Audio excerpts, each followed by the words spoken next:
안녕하십니까. 문화적 심리학 통일연구소장 심리학자 신빈섭입니다. 이번 주제는 한번 재밌게 한번 생각을 해봤습니다. 뭐냐면 지난 5월 달에 서해 쪽으로 해가지고 들어온 탈북하신 분 있죠. 9분 이렇게 오셨는데 그분이 이제 한국에 적응하면서 살면서 느꼈던 심정, 이런 모든 것들을 한번 이렇게 토론을 했습니다. 그래서 그 주제가 저는 전부 다 알아들을 수 있었습니다. 다 알아들을 수 있었고 전부 다 인정이 되고 어느 것은 사실이고 어느 것은 조금 왜곡된 점이 있다라는 생각을 해왔습니다. 대개 보면은 과거에 탈북을 많이 했던 그 시절에 보면 사회적 바람직성이라고 있어요. 탈북하신 분들한테 이렇게 질문을 해보면 우리가 원하는 답을 해줘요. 통계할 때, 통계 처리할 때 가장 나쁜 거거든요. 전부 다 왜곡된 가짜 뉴스나 마찬가지죠. 이런 것들이 이제 배제할 수 있는 것이 바로 뭐냐면 들어오자마자 일주일 이내에 이렇게 이제 진술을 받아내는 것이 가장 중요하죠. 일주일 정도 넘으면 벌써 이제 한국화 다 돼 있어요. 그러면서 왜곡해서 이제 한국 사람이 원하는, 질문자가 원하는 답을 해주죠. 이런 것들을 잘 모르는 사람들은 정말 잘 이렇게 이제 뭐라 그럴까, 왜곡되게 받아들이죠. 그래서 제가 이제 이번 주제는 바로 그걸 잡아왔습니다. 북한을 이탈한 어느 탈북하신 분의 증언. 그분은 바로 누구냐면 전번에 좀 전에 제가 말씀드린 것과 같이 지난 5월 달에 봤습니다. 그래서 그분이 첫 번째 이제 주장했던 내용은 뭐냐면 북한에는 아사자들이 굉장히 많다. 아사자가 뭐죠? 굶어 죽는 사람들이 많다라는 거죠.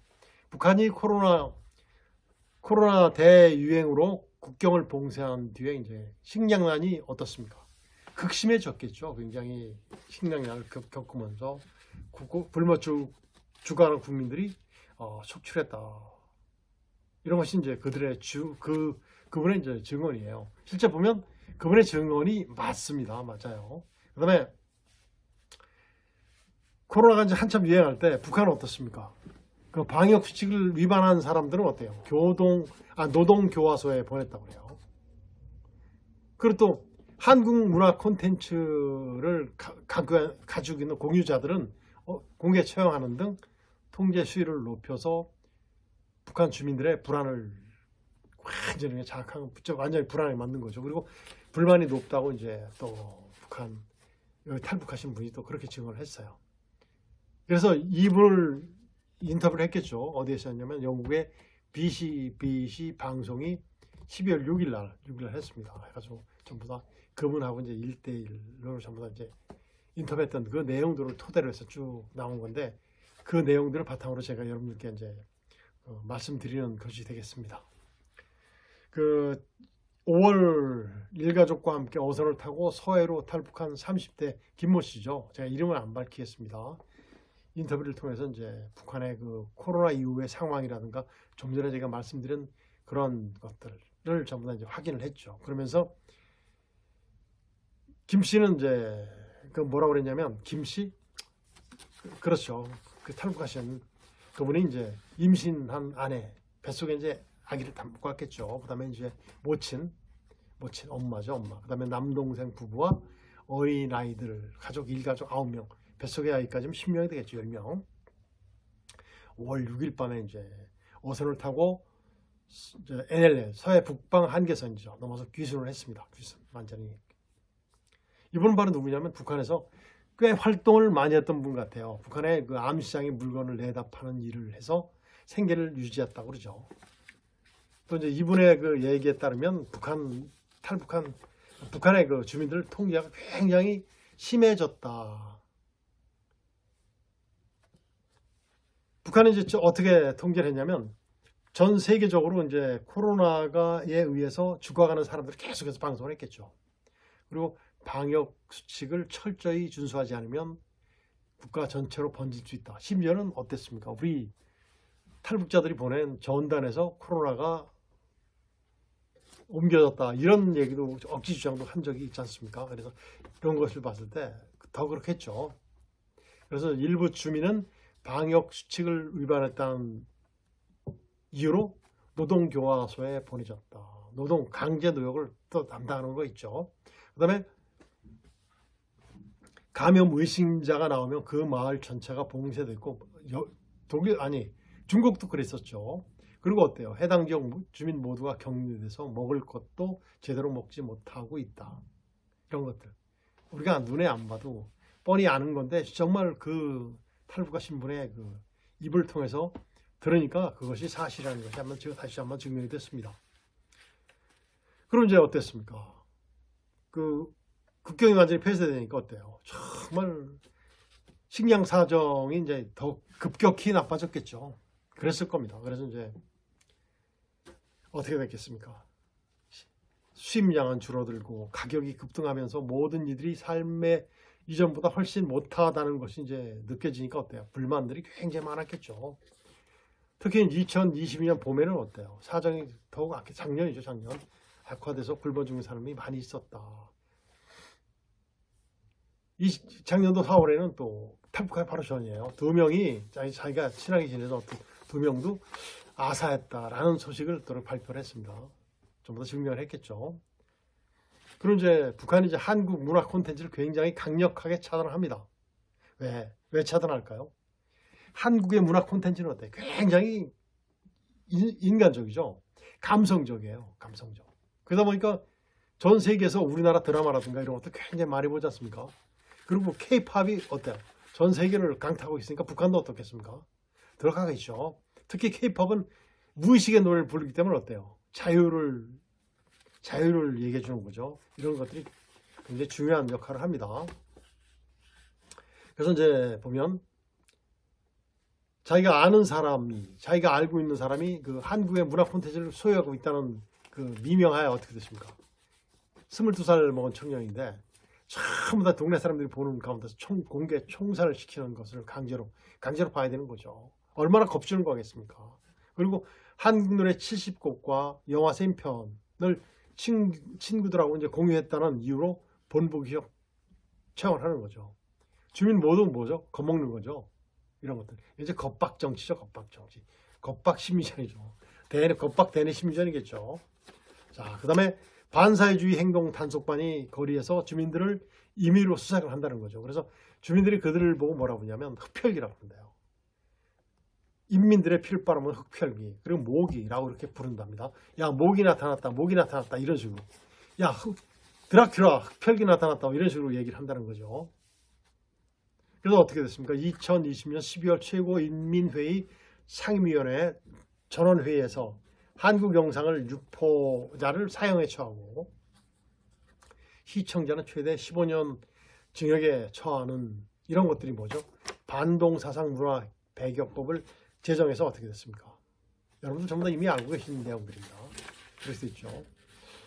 그 탈북하신 분이 이제 그 심경을 토로했어요. 뭐라고 하냐면 한국 NLL을 딱 넘어선 순간 한국 배 이제 구조로 갔겠죠. 순간 긴장이 팍 풀려서 쓰러진 줄 알았다. 근데 뭐 어떡합니까? 9명의 식구들을 건사하려면 쓰러지면 안 되겠죠. 하늘이 우리를 도와준 덕에 계획대로 탈북할 수 있었다라고 진술하면서 그 진지성, 그 지옥에서 빠져나온 그 뭐라고 할까? 성공한 어떤 모든 것들, 이런 것들이 한꺼번에 보여주는 그런 모습을 봤습니다. 그리고 이제 대개 탈북하신 분들이 오면 이제 우리나라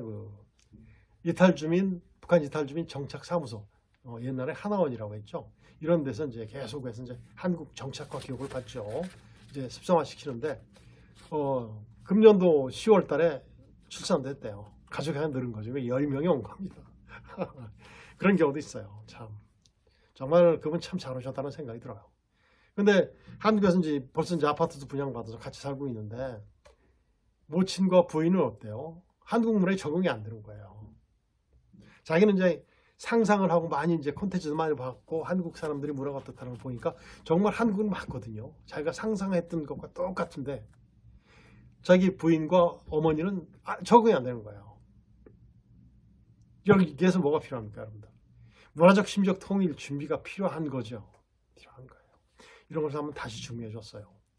남동생도 같이 왔는데 그 AFP와 이제 AFP 통신과 이제 인터뷰를 하는 과정에서 뭐라고 그랬냐면 다시 태어난 기분이다. 물론 다시 태어난 거죠. 정말 잘 오셨습니다. 그리고 이제 최근 열린 그 탈북민 열린 박람회가 열렸었죠. 거기에 이제 참석을 했대요. 가서 보니까 그는 항해사에 도전하고 싶다는 생각이 들었답니다. 북한에서는 그 오랫동안 어업에 이제 고기 잡는 일에 종사를 했지만, 그러니까 어업에 종사했으니까 탈북하기 굉장히 쉬웠을 겁니다. 배를 다루는 솜씨도 있었고, 했지만 인맥과 배경이 없어서 항해사가 될 수는 없었다. 그래서 한국에서는 노력만 하면 뭐든지 될 수 있기 때문에 자기도 도전해 보겠다라는 이런 그 멋진 포부도 발표를 했어요. 어떻습니까? 멋있죠? 자, 제가 말씀드렸고 여러분들 전부 다 알고 계실 겁니다. 그래서 이런 것들은 정말 북한이 얼마나 못 살고 있고 내 동포들이 얼만큼 그 지옥 속에서 헤매는지 우리가 상상을 할 수 있습니다. 그래서 우리는 어떤 준비를 해야 되냐면, 어떤 준비가 아니고 시도를 해야 되냐면, 우리 언론에 많은 홍보가 정말 필요해요. 애국적인 홍보죠. 정말 있는 실상, 가짜 뉴스가 아닌 진짜 실상을 그대로 해주는 게 좋겠습니다. 그리고 가감없는 탈북민의 심경 정보. 지금 우리 탈북하신 그 김 선생님 말씀하신 그런 정보를 공유할 수 있는 이런 것들이 이제 필요하겠죠. 지속적으로 북한 주민을 계모해야 됩니다. 그럼 어때요? 정말 그 제가 얼마 전에 말씀드렸던 대북 심전이 정말 이루어진다면 이런 것들 참을 하면 좋겠죠. 김정은 독재의 허구성을 폭로를 해주고 지도부와 우리 주민들을 무시하는 김정은의 그 아주 저의라든가 아주 흉악상 같은 이런 폭로를 해줘야 되겠죠. 그리고 김정은의 지도력 한계도 다시 한번 또 부각을 해줘야 되고, 그럼으로써 어떻습니까? 또한 또 포함시켜야 될 사항이 탈북하신 분들이 살아가는 모습, 어렵게 한국 사회에 적응해가는 모습. 왜 어렵죠? 공산주의 국가의 문화와 자유민주주의 국가의 차이를 극복하는 그런 용맹성, 용기, 이런 것들도 한번 쭉 이렇게 설명해 준다면 어떻습니까? 문화적 심적 통일을 앞당기는 그 계기가 되리라고 생각이 됩니다. 그렇죠? 자, 우리 정부는 정말 이런 것들을 많이 해줬으면 좋겠습니다. 심지어는 작전의 일부가 아니에요. 심지어는 정말 뭐죠? 모든 것을 선도할 수 있는 환경 조성이에요. 정말 어서 빨리 이루어졌으면 좋겠습니다. 그리고 그 모든 마음들이 우리 국민 모두에게 정말 개개인적으로 전부 다 공유했으면 좋겠어요. 오늘은 여기서 마치겠습니다. 안녕히 계세요.